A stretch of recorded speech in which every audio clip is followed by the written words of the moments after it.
Olá, aqui estamos de novo na Igreja de São Paulo, em Brookfield, para mais um programa Café com José.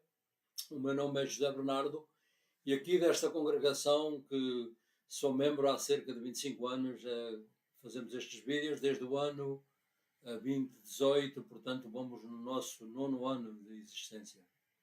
Este é um programa em língua portuguesa. O propósito é levar a mensagem do Evangelho a todos os cantos da terra, assim como o Senhor nos ordenou para levar e proclamar a mensagem de começar os discípulos em Jerusalém, e na Samaria, Judeia e até os confins da terra. É a grande comissão que o Senhor nos ordenou há cerca de 2000 anos. Lá esta mensagem, portanto, foi sobre a Páscoa. Depois agora começamos no tempo ordinário, como se costuma dizer, portanto, depois do Pentecostes, e esse período entre a Páscoa e o Pentecostes, portanto, ainda era o período da Páscoa. Portanto, esta mensagem hoje é portanto, a graça de Deus, e foi tirada de um livro muito pequeno, Tito, que portanto é quase no fim da Bíblia, antes do livro Filemón e depois antes do livro de Hebreu, portanto quase no fim da Bíblia. Portanto, eu já tenho a minha Bíblia nessa passagem e vou ler alguns versos no capítulo 2. E portanto, vamos lá ver se encontro a passagem. Aqui está, tive que marcar quando não. E a Bíblia diz-nos, eu vou começar no verso 11, 2:11. Porque a graça de Deus, fonte da salvação, manifestou-se a todos os homens, ensinando-os a renunciar à impiedade e aos desejos mundanos, a fim que vivemos no século presente com toda a sobriedade, justiça e piedade, aguardando a bem-aventurança, esperança e a vinda gloriosa do grande Deus e Salvador nosso Senhor Jesus Cristo. Ele deu-se a si mesmo por nós, a fim de nos resgatar de toda a iniquidade e adquirir para si, purificando um povo zeloso de boas obras. Mas quando a bondade de Deus, nosso Salvador, e o seu amor pelos homens se manifestou, Ele salvou-nos não por causa das obras da justiça que tivéssemos feito, mas por misericórdia mediante o batismo de regeneração e renovação do Espírito Santo, que derramou sobre nós abundantemente por Jesus Cristo, nosso Senhor, a fim de que, justificados pela sua graça, sejamos herdeiros da vida eterna, conforme a nossa esperança. Palavra do Senhor. E, portanto, nestes versos que li do livro de Tito, portanto, a base da mensagem da graça de Deus, portanto, e vou começar, o título é a graça de Deus. A graça de Deus manifestou-se no momento da encarnação do Senhor, quando nasceu em Belém. Portanto, a graça é alguma coisa que nós recebemos sem ter que pagar. Em português é muito fácil. Em inglês tem um problema saber o que é graça. A graça é que eu não, portanto, eu tenho este copo de café que vou beber um bocado, tenho da graça, eu não paguei por isso. É algo que recebemos ou sem merecermos também. O capítulo 2 deste livro que eu li, desta passagem, no verso 11, a Bíblia diz-nos: porque a graça de Deus, fonte da salvação, manifestou-se a todos os homens. Nesse momento, a luz brilhou nas trevas, portanto, quando Jesus nasceu. Isto traz-nos à memória as palavras do profeta Isaías, 700 anos antes de Jesus vir a esta terra. Ele falou já nisso. O povo que andava nas trevas viu uma grande luz. Habitavam numa terra de sombras, mas uma luz brilhou. Portanto, esta profética palavra. E nós recebemos a manifestação da sua graça. No último da Bíblia, do Antigo Testamento, do livro de Malaquias: mas para vós que temeis o meu nome, brilhará o sol da justiça, trazendo salvação nos seus raios. Sem a luz do Filho de Deus, e portanto Jesus disse: eu sou a luz do mundo. Todo aquele que acredita em mim não anda nas trevas, mas tem a luz da vida. Portanto, sem ele nunca entendíamos o que era a graça, ou o que era um dom que recebemos do Senhor. Portanto, Jesus Cristo, como é que as nossas mentes são limitadas. O profeta Isaías escreveu que o Senhor diz, os meus caminhos não são os vossos caminhos, nem as minhas maneiras, as vossas maneiras, assim como os céus estão elevados, que as estrelas acima da terra, também os meus caminhos são elevados dos vossos. Portanto, Deus já pôs o nosso limite, e Ele que não tem limites, portanto, que é eterno. A graça, o ponto segundo a mensagem, a graça chegou, portanto, a graça de Deus chegou e faz toda a diferença, porque a extraordinária dádiva da salvação está à disposição de todo o ser humano, sem distinção. E portanto, e porquê? Porque no segundo livro de Timóteo diz porque o desejo do Senhor é que todos sejam salvos. Portanto, a salvação não é só para alguns grupos, é para todos, aqueles que aceitarem. Claro que não, porque há muitos que rejeitam o Senhor. Quando nós entramos nessa salvação e o Senhor abre-nos as portas para a sua graça e receber mais e mais, e Ele ensina-nos a não viver no pecado, mas não para fazer a sua vontade. Portanto, não nos podemos viver. Isto quer dizer, não podemos viver a vida cristã sem a ajuda do Espírito Santo.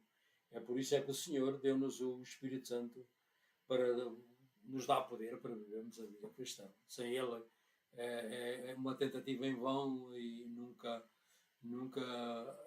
chegaríamos a fazer algo daquilo que é importante, ou fazer a vontade do Senhor. No livro na Epístola aos Colossenses, ele diz-nos: Ele livrou-nos do poder das trevas e transferiu-nos para o reino do seu Filho muito amado, fazendo-nos herdeiros do seu eterno reino. Nós estamos livres e justificados. Justificados quer dizer que nunca tivéssemos pecado. Portanto, é um termo jurídico no momento em que acreditamos em Jesus Cristo. Bem lamento o ladrão na cruz, e portanto ele, no momento em que acreditou, Jesus disse: hoje vai estar comigo no paraíso. Portanto, recebeu logo tudo, portanto a graça, a completa graça do Senhor, e garante-nos, portanto, a ressurreição. Portanto, nós nunca ficaremos completos, porque o espírito e a alma vão quando nós morremos, mas o corpo fica na terra, ou as cinzas, como queiram, e portanto só no julgamento final, portanto, nossos corpos serão ressuscitados, como foi o corpo do nosso Senhor Jesus Cristo. Jesus que conquistou a morte é aquele que dá a vida, e está vivo e transforma as nossas vidas, porque a nossa fé no Senhor abre-nos os olhos para o futuro como uma grande antecipação da vida eterna.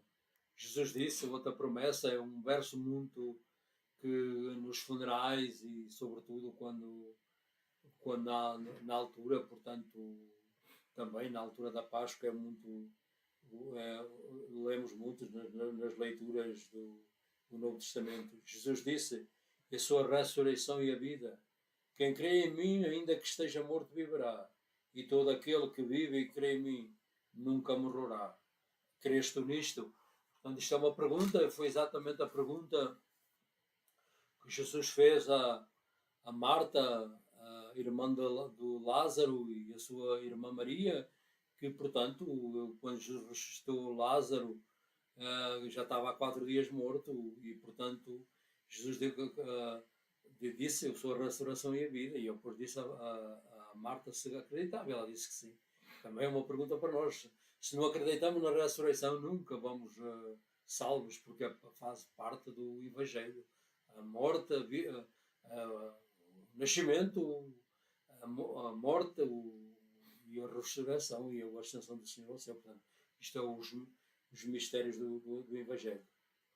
Sem o poder do Espírito Santo estamos sujeitos às obras da carne, que são, o livro dos Galatas dá-nos uma lista muito mais numerosa, mas há alguns só: a impureza, desonestidade, idolatria, invejas, contendas, etc. A lista podia ir a mais e mais. A única razão dele não estarmos nesta condição, sem esperança, então o indivíduo está naquela situação de pecado, não tem esperança qualquer, Deus salvou-nos quando nós não merecíamos. Por exemplo, no livro aos Romanos, ele diz que Deus morreu quando nós ainda éramos pecadores e, portanto, quando não fazíamos nada de bom, Jesus deu a vida para nós. A Bíblia diz-nos, ele salvou-nos não por causa das obras da justiça que tivéssemos feito, mas pela misericórdia, mediante o batismo de regeneração do Espírito Santo. Por Jesus Cristo Nosso Senhor, portanto, que derramou sobre, portanto, abundantemente também no livro no Evangelho de São João, no capítulo 10, Jesus disse também, eu vim para que tenhais vida e a tenhais em abundante. Portanto, eu vou fazer um ligeiro recapitulação desta mensagem. Esta mensagem da graça de Deus, como a graça de Deus começou no momento em que Jesus, na sua encarnação, quando nasceu em Belém, na Judeia, o seu público ministério, e até o dia que ela subiu ao céu. Portanto, foi parte do seu ministério público. E continua até o dia que ele voltar. Ou também, se nós morrermos ou não, portanto, quando Jesus voltar, já nos estivermos aqui, ou estaremos com ele nessa altura. De qualquer das maneiras, ou ele vir ou nós, vamos ter, nós que acreditamos, ele prometeu isso na palavra, no Evangelho de São João. Ele disse, eu vou preparar um lugar para vocês, e quando eu estiver, virei buscar-vos-á. Há cerca de 2000 anos que o Senhor subiu ao céu e, portanto, estamos à espera. A primeira geração de discípulos, Pedro, Paulo, contavam que o Senhor viesse no outro tempo. E é exatamente da maneira que temos de ter esperança que vinha. Se não vier no nosso tempo, claro que de qualquer maneira vamos vê-lo face a face. E portanto esta foi a mensagem desta semana. Nunca quero acabar nenhuma mensagem, quer em português ou em inglês, sem vos convidar a ter uma relação pessoal com o Senhor Jesus Cristo. O propósito que ele veio a esta terra há cerca de 2000 anos foi morrer por nossos pecados. Nós não nos podemos salvar a nós próprios. Portanto, que nunca pecou, como o Cordeiro Imaculado, portanto, deu a sua vida por nós. E a penalidade do pecado foi paga. Quando o aceitamos como nosso pessoal Salvador, nossos pecados são perdoados e, portanto, podemos ter uma relação pessoal com Ele. E quando nós, esta vida terminar, ter um lugar no seu reino eterno. Como esta, Senhor, vem na minha vida. Eu sou um pecador, tenha piedade de mim, piedade, misericórdia, perdoai-me os meus pecados. E eu quero ter a vida eterna e, antes disso, ter uma relação pessoal e viver uma vida cristã com liberdade e com esperança. Também quero orar, fizemos sempre do ano 2018, oramos sempre pelos presidentes, especialmente aqui dos Estados Unidos, quer seja da direita, da esquerda ou do centro. Ainda há 2 anos, há menos 2 anos, esta vez eu oro, portanto, com a Bíblia comanda-nos para aqueles que estão em autoridade sobre nós. E, portanto, eu vou orar pelo presidente Donald Trump, pelo o Congresso, o Senado, a Câmara dos Representantes, os governadores dos Estados da União, as autarquias locais, os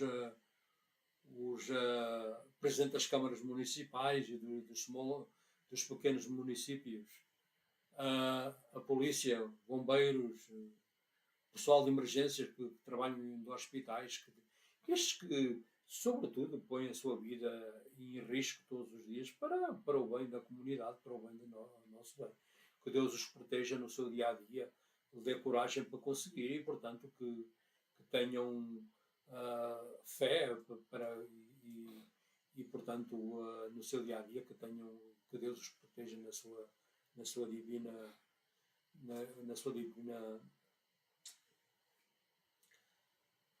também quero também, sobretudo, para as guerras, portanto, para a paz no Israel e especialmente pelos peregrinos voltarem à Terra Santa e este conflito acabe, e também entre a Rússia e a Ucrânia, que já vão há cerca de 3 anos, e especial pelos inocentes que pereceram nestes dois conflitos, que Deus tenha compaixão deles e tenha um lugar para eles no seu reino eterno.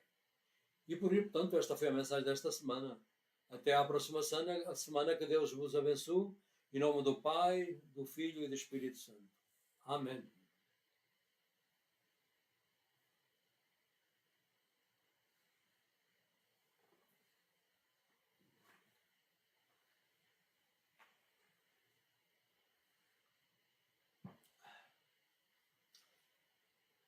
Hi, my name is Joe Bernardo, and we are here again in the Church of São Paulo in Brookfield, in the state of Connecticut in the United States. And we finish another video in Portuguese, Coffee de Joe.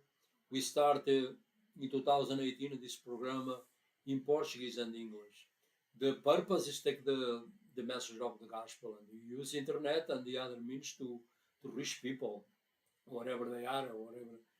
Today, that's the media that they have a very important tool to evangelize.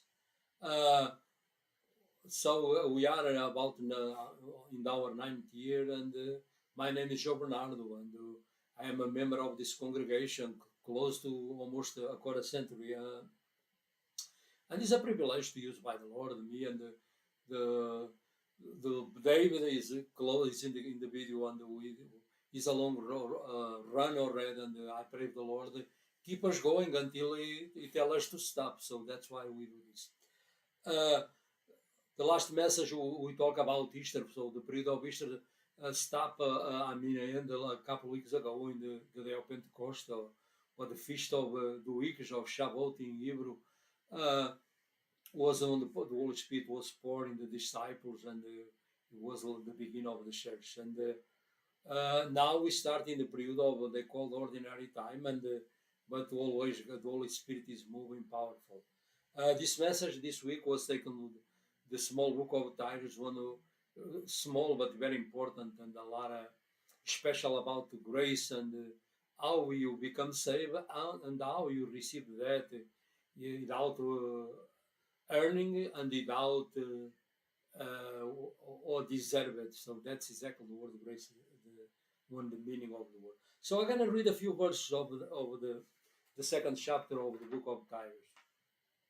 And that the Bible says, "For the grace of God has been revealed, brings salvation to all people.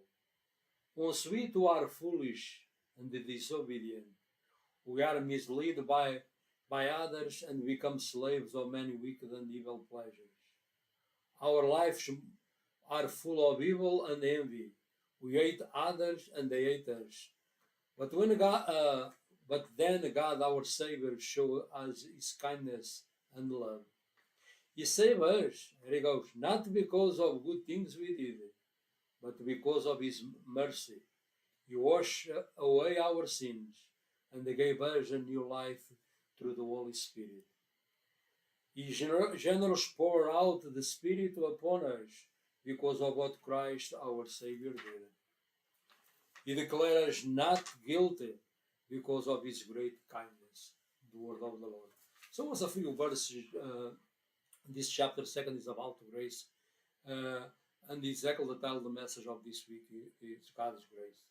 God's grace was appeared when Jesus born in Bethlehem of Judea. So the gospel of John started. For a law God used was given through Moses, and the grace and truth come from our Lord Jesus Christ. Doesn't mean the Jewish people don't receive any grace. The law was a grace, and they receive from God the civil law, the moral law, and the judicial law was grace from God. They don't deserve it. God set up people for themselves, so they receive grace. We think it's the only thing about the Old and New Testament, but no. In the incarnation of our Lord, we start with that verse 2:11 is like a Christmas verse, For the grace of God that brings salvation was appeared to all men. In that moment, the light shone into darkness. It brings in mind the words of the great prophet Isaiah. He said, "The people who walk in the darkness have seen a great light. Those who dwell in the land of deep darkness, on them was light shone." So Isaiah already talked about the time of Jesus 700 years before. Not only he told, but exactly he told whatever the ministry of Jesus who took place in the land of Zebulun and Naphtali. Today was that land is all around the Sea of Galilee. So Isaiah even that foretold that. And you receive a walking-talking manifestation of grace. In the last book of the Old Testament, the prophet Malachi already he foretold, he said, "But you revere my name, the Son of Righteousness will rise with willing in his wings." So the promise of the Son and already in the righteousness, the right standing with God, and was Jesus bring that. Without the light of the sun, how cold you in our finite minds understand what is grace or whatever. So, real by the revelation of the Holy Spirit, in our normal, we never grasp that. The second point of the message, grace was arrived. God's grace was arrived, and it makes all the difference, because God's extraordinary and undeserved kindness, salvation through Jesus is available to all people without distinction. In the moment, our Lord, the prophet Joel, another great prophet, he's a minor prophet because he don't wrote to much, but he talk about this time we live today. Peter quoted him in the day of Pentecost, and he foretold the Holy Spirit who gonna anoint men, women, children, old men. So all is a foreshadow of the salvation will be for all the people, because without the Holy Spirit, no one can be saved. So, and why is the available to this? God is very clear in the book of First Timothy said, because of the desires of the Lord is everyone to be saved. So that's why the salvation is available to everyone. When you embrace this salvation, God shows further grace. This we receive, and this we keep. It's like a fountain never runs dry. You receive grace upon grace, and you transform and renew our mind. See, we receive everything all more at the same time, but this is like in a progression. It trains us, another gift to the Holy Spirit, to avoid evil and live righteously. We can do this in our own strength. Without the power of the Holy Spirit, you can live the Christian life in our own strength. You can live for a while and you start, be tired or you have no power. You remember the disciples. That's a great example. When they are in the upper room and Jesus, the first time breathed on them, they are behind closed doors, afraid. But when they receive the Holy Spirit in the Pentecost, they look like different men. They start proclaiming without fear or tremble. So that's the power of the Holy Spirit. It will keep us to do God's will. That's the only way you can do God's will, by the indwelling of the Holy Spirit. He brought us into the family and made the heirs of his eternal kingdom. So the promise is for this world and for the world to come, as I always proclaim in the end of our message. We are acquitted. There is another juridic word, acquit and justify means you never sin. The moment you believe in Christ, you receive all. Why? Because I come to my mind, the thief found in the cross, the only one is, the Lord, remember me. If you don't receive all that, you never get into heaven. But the Lord said, today you will be in the paradise. So you receive all the full package the moment you believe. And that happened to all of us, because we have the grace, the grace to live 10, 20, 50 years after salvation or more. And sometimes, brothers and sisters, they have days, weeks, or a few hours. We never know. So if they don't receive, so how come they go to heaven? Because the moment you become a believer, you are receive all the grace of God bestowed on us. Jesus, the conqueror of death and the giver of life, is alive and working in our lives. That's he works in the person of the Holy Spirit. Because of our faith in Jesus, we can look forward with eager anticipation to the promise of eternal life and the ultimate defeat of death forever. Jesus said, I am the resurrection and the life. These verses we quote when funerals and close sometimes to the when Jesus died, his death, and about in Easter time too. Jesus said, I am the resurrection and life. He who believes in me will live, and even though he dies. And whoever lives and believes in me will never die. Do you believe this? So that's the question the Lord asked Martha when in the chapter 11 of the Gospel of John, when Jesus resurrected Lazarus. Lazarus was already, as you know, for 40 days dead.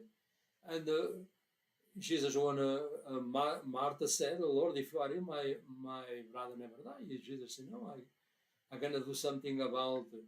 And Jesus proclaimed the resurrection. His resurrection is a person, and the person is Jesus Christ. So he resurrected Lazarus at the moment.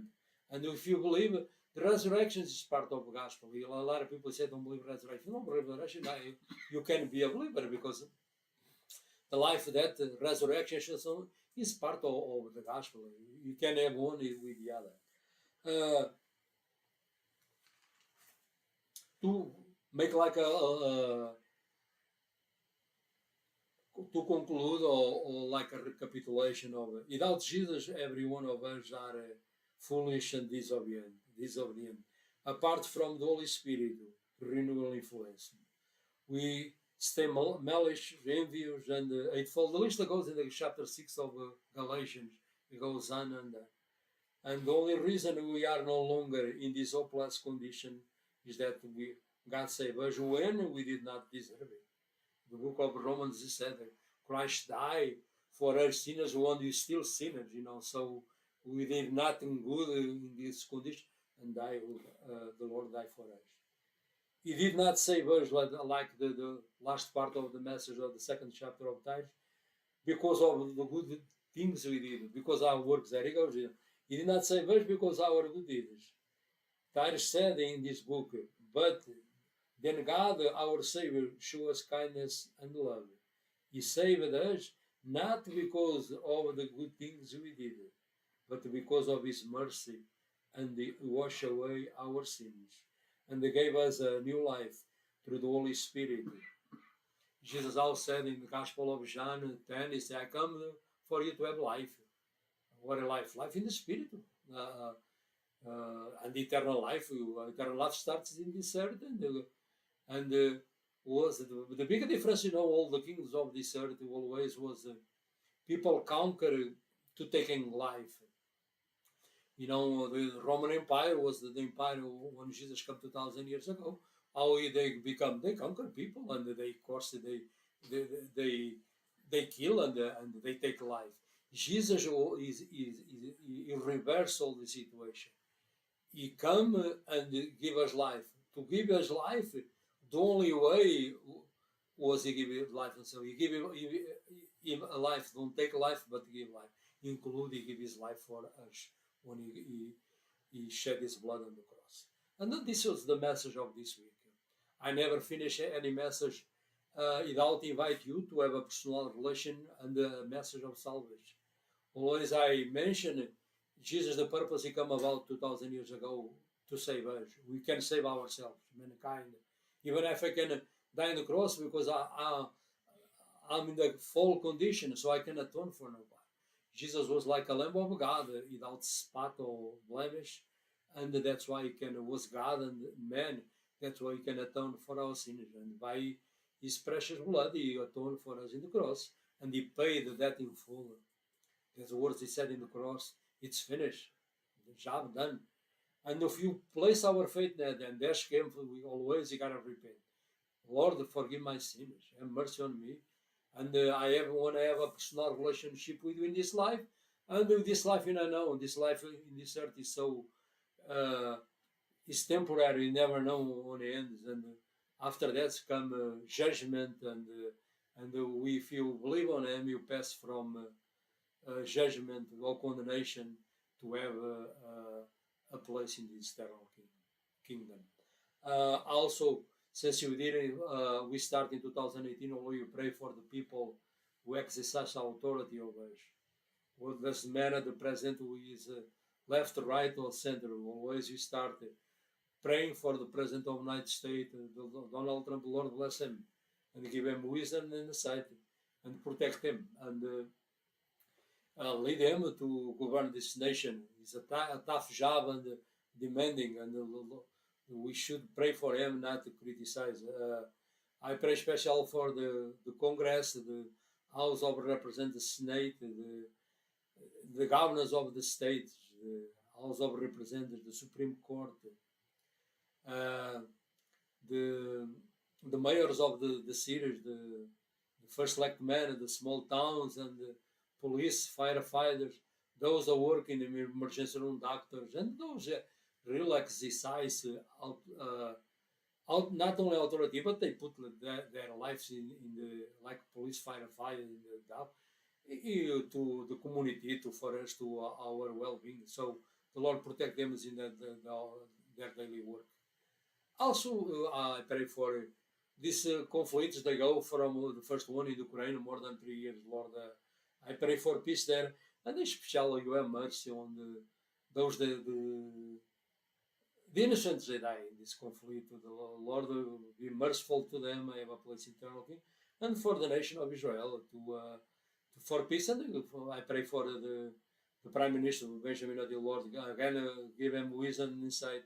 I pray for the door open for the pilgrims to go there back, and the things become normal, and pray for peace, and the brothers and sisters they can visit the Holy Land again. And I pray this is a privilege to be there, because it was the place our Lord Jesus lived and died, ascended into heaven, and they got returned there. That's why it's important.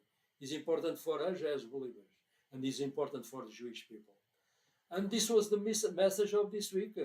Until another message, until next week, may the God richly bless you in the name of the Father, the Son, and the Holy Spirit. Amen.